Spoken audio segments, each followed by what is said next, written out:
Okay. Now is the time. Now is the time. Make some noise! Everybody just...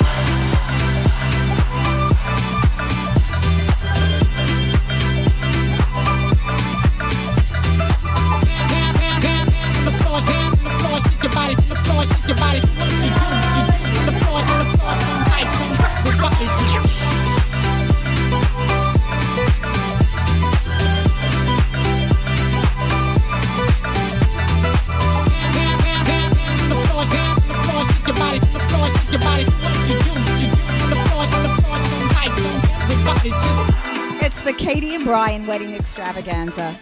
Brian did a lot of practicing, but he never brought home a girl until he brought home Katie. First girlfriend I ever met. And Clifford and I had never seen him in love before, and boy was he smitten. Katie, look around the room and see how many people have traveled to Miami, Florida to spend a 3-day bender weekend with you. I don't worry about you, Katie. I truly never have, and I hope to never will. That itself should reflect how highly I think of you and how beyond proud I am to be your little brother. Now, Brian, I do worry about you a little bit. So I wanted to point out that Brian and Katie are both the most smiley people I've ever seen. They literally walk around like this all the time. So tomorrow is only fitting that you guys are getting married on the March 20th, which is officially recognized as the International Day of Happiness. So Mazel Tov to Uncle Boo Boo and Auntie Katie.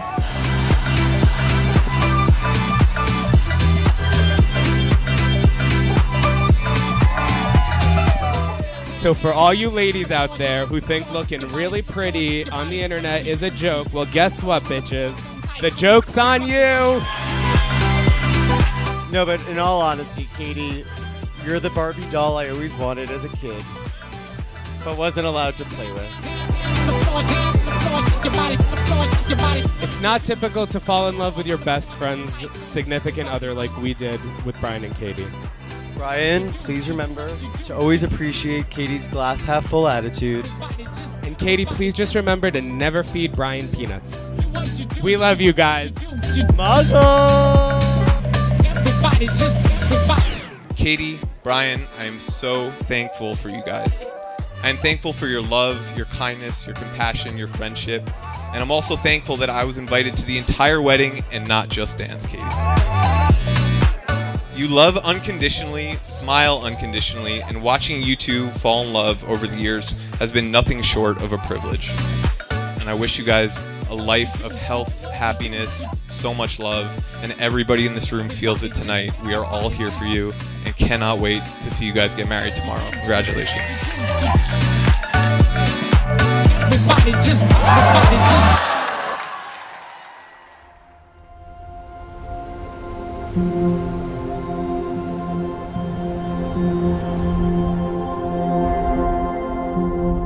My darling Katie, I have a confession to make. No, you were not in fact the first date I ever took to Dante's in the West Village. You weren't even the second or the third, and I'd be lying if I say that number stopped there. Before I met you, I was stuck in dating Groundhog's Day, going to the same bar, meeting the same people, telling the same stale jokes weekend after weekend, hoping someone special would come along and break the spell. I even ran the same shtick, where I would hand my date an indestructible $50 bill with the cheeky challenge, rip it and it's yours. So you can imagine my surprise when, like pulling the sword from the stone, you ripped that sucker straight down the middle and without batting an eyelash, calmly deposited my cash into your wallet. An act I've grown accustomed to, but at the time was quite shocking. As most of her friends can attest to, I'm not one who easily picks up on social cues, or really any cues at all for that matter. But sometimes the universe just smacks you on the head and says, pay attention, dummy. And pay attention I did, because I came away from that night knowing two things. One, that you were, and probably always would be, an expensive date. And that two, you were the person I was going to spend the rest of my life with.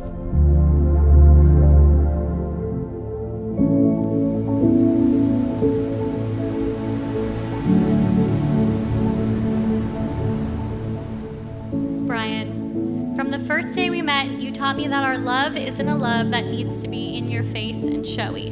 It doesn't need to be loud. Our love is a love I never knew I needed until I walked into that first date 45 minutes late. I thought for sure that you'd probably already left because I was so late at this point that it was rude, not at all fashionable. Luckily, I found that dimple-faced boy that I begged Lizzie Savetsky to set me up with sitting at the bar. You were my complete opposite in every sense of the word, but hours went by and I remember never wanting the date to end. I remember thinking, this feels different, and I was ready to trust the simple fact that I may have found my forever. You have since shown up for me in every aspect of life, and we've had some pretty crazy adventures these past 3 years. In our modern romance version of Instagram versus reality, you are the rare instance where real life beats the facade. You are cute even when you drive me mad, like when you sing along to songs you don't know the lyrics to. A list, I might add, that includes an alarming majority of all the popular music ever recorded. And your relentless positivity is a guiding light that illuminates the darker recesses of my mind. Behind all the glitz and glam is a woman who always knows how to keep it real. Some might even say honest. A woman with impeccable values and moral fiber who has taught me, amongst other things, that it is so much more fulfilling to give than to receive.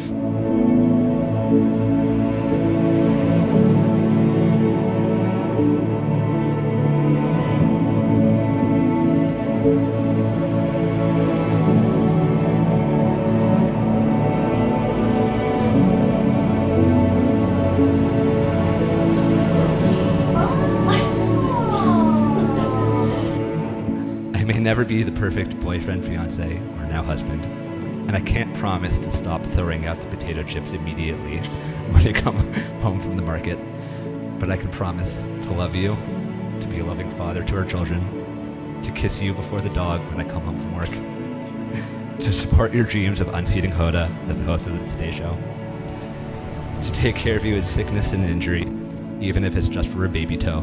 I promise to be there holding your hand, and to build a life we can both be proud of. I love you so much.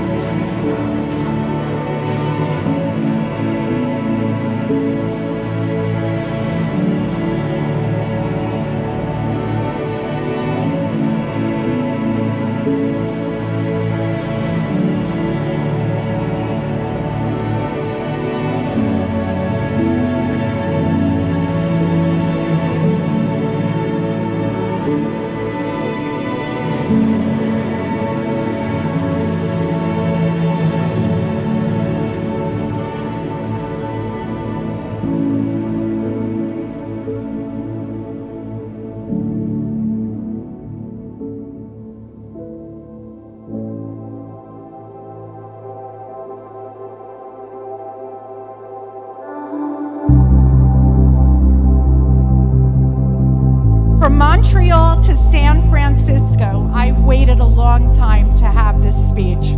To Paris, to LA, and of course, New York, Stephen and I are so honored you all traveled to be here tonight to celebrate the marriage of Katie and Brian Bachner.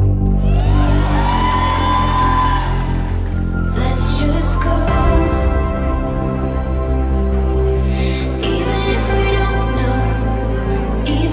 Can't see down.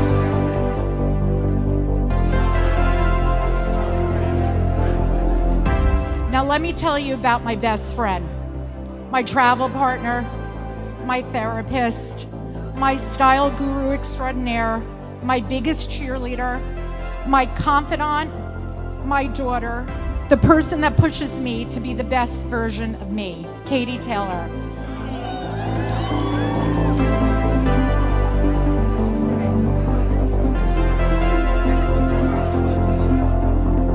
Brian, you are her yin to her yang in every way. Thank you for protecting her when she is with you.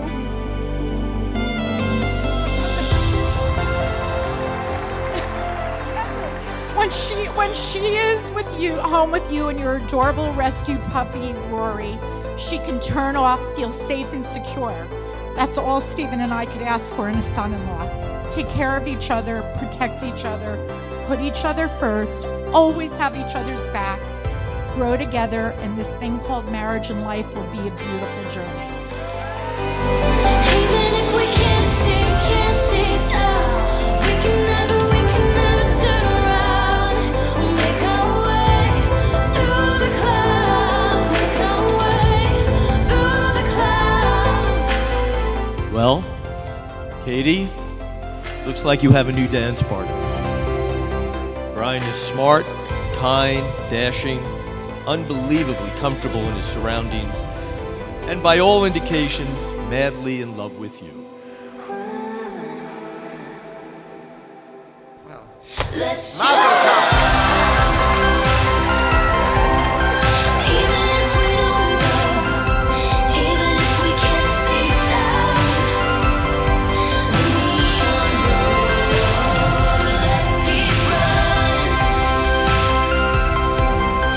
We can live right now, even when it's upside down. We'll make our way through. Let's keep running. We can live right now, even when it's upside down. We'll make our way through the crowd. Your relationship is so strong and taught me what real love is and what I want from a relationship. I mean, let's just make it about me again. It clearly taught me what I wanted this weekend, if that proves anything.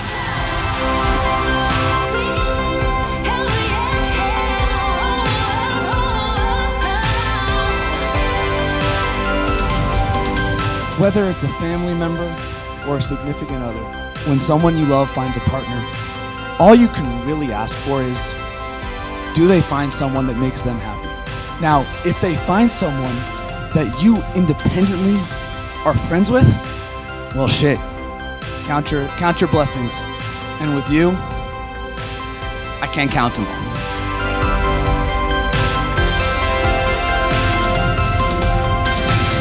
You can fall in love, and it's beautiful, but you can also fall out of love. However, if you make the commitment as you go through life to care for each other and make a real decision to put the other person's needs ahead of yours, what you're then doing is you're creating love. And when you create love, it just keeps getting stronger and stronger. It lasts forever, and at some point, you realize you just can't live without each other.